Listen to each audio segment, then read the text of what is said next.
So tell us a bit about this project and yeah, what was the goal of this project for Grumman and maybe the Navy? Well, it really just let me step back a little bit and what generated the entire program for the airplane was that it has to do with aerodynamics and the fact that years ago, when they determined that it would allow for airplanes to make them go faster, there was a benefit to sweeping the wings. And why? Because it delays the drag rise as you approach the sound barrier.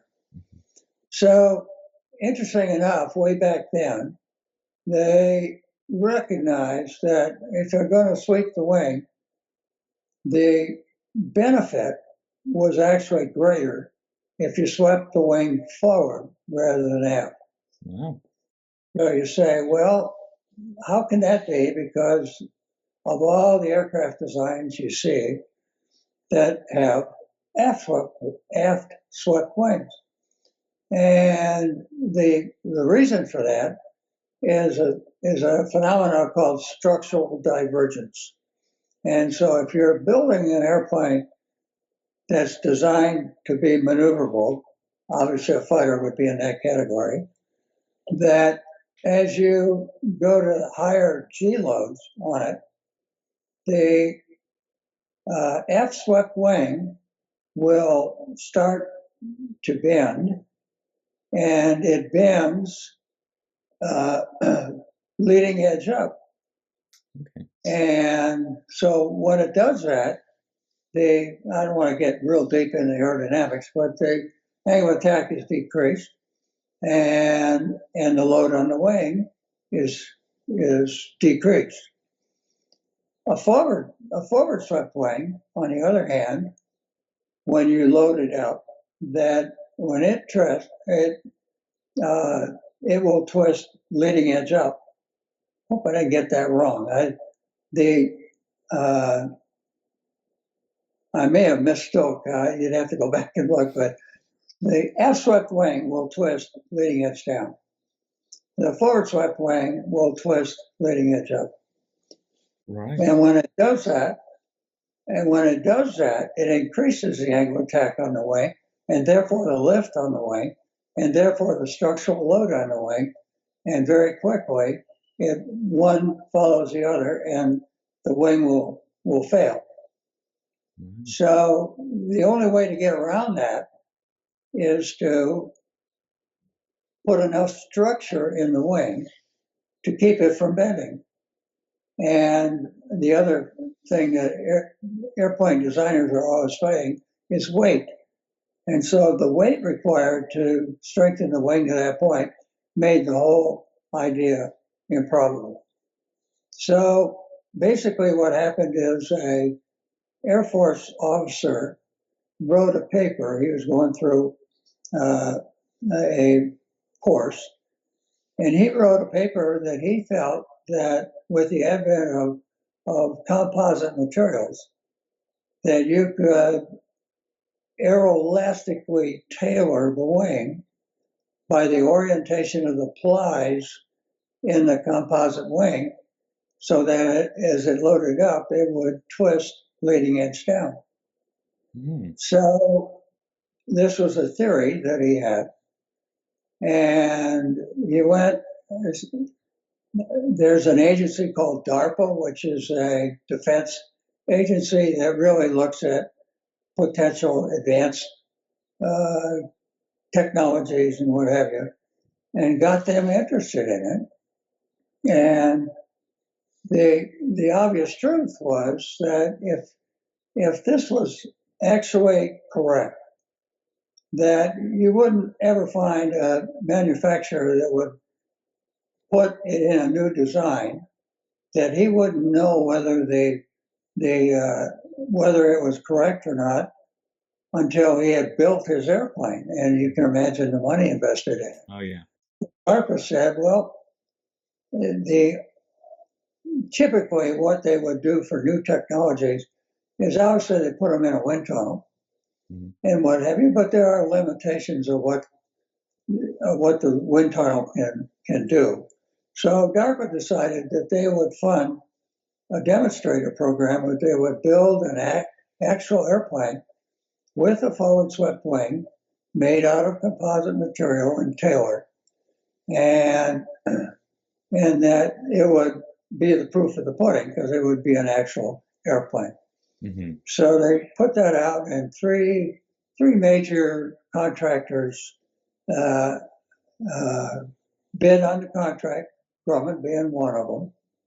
And as it turns out, Grumman did a very wise thing, is they said, well, okay, we're going to build this airplane to test that technology, but why not use it as a technology demonstrator and incorporate other technologies that also could be proven at the same time.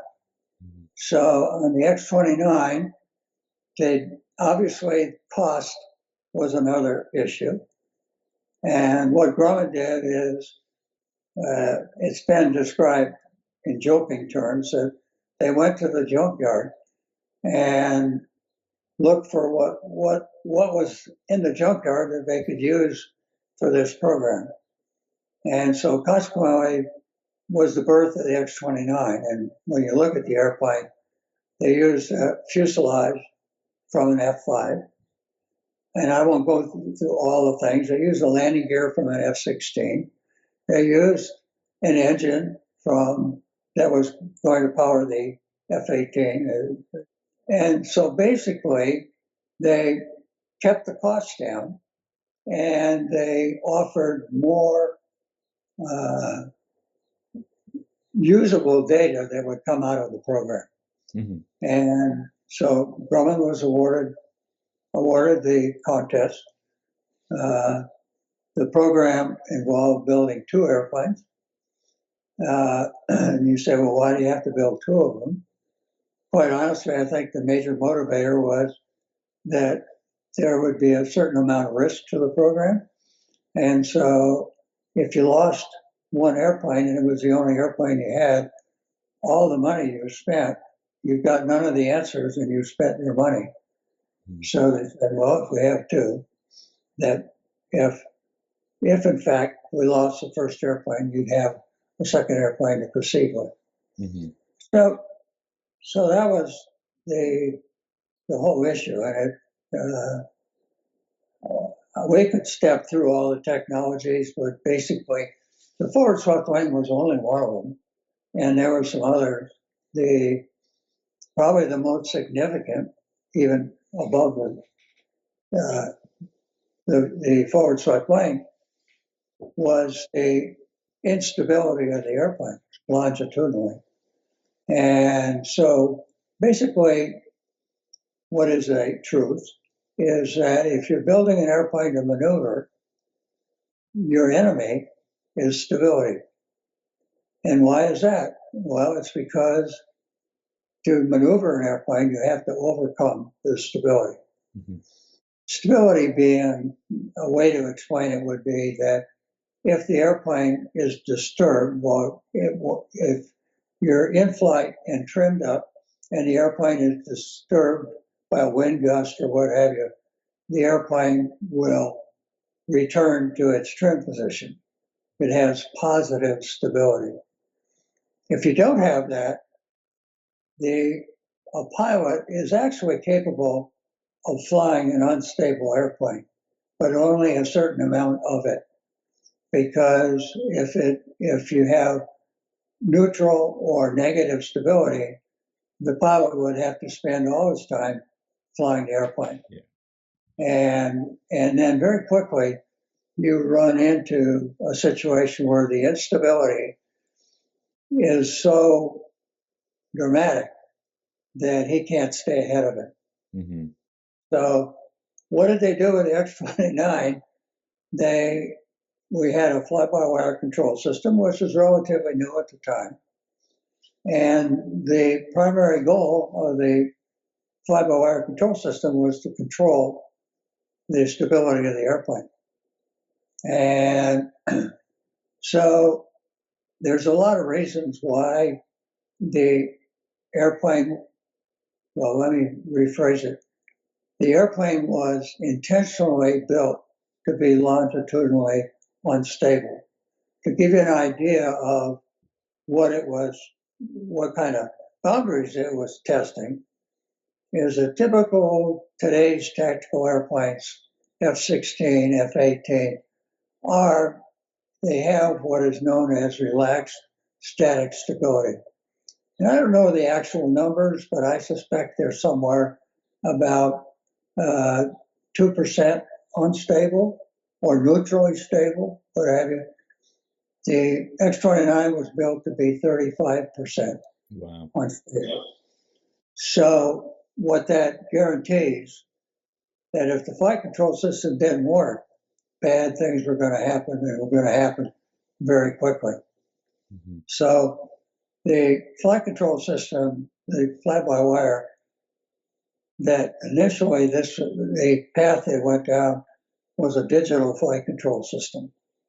But once again, dealing with the confidence in fly-by-wire, which is very common today, back then was that, well, we're not sure we can really totally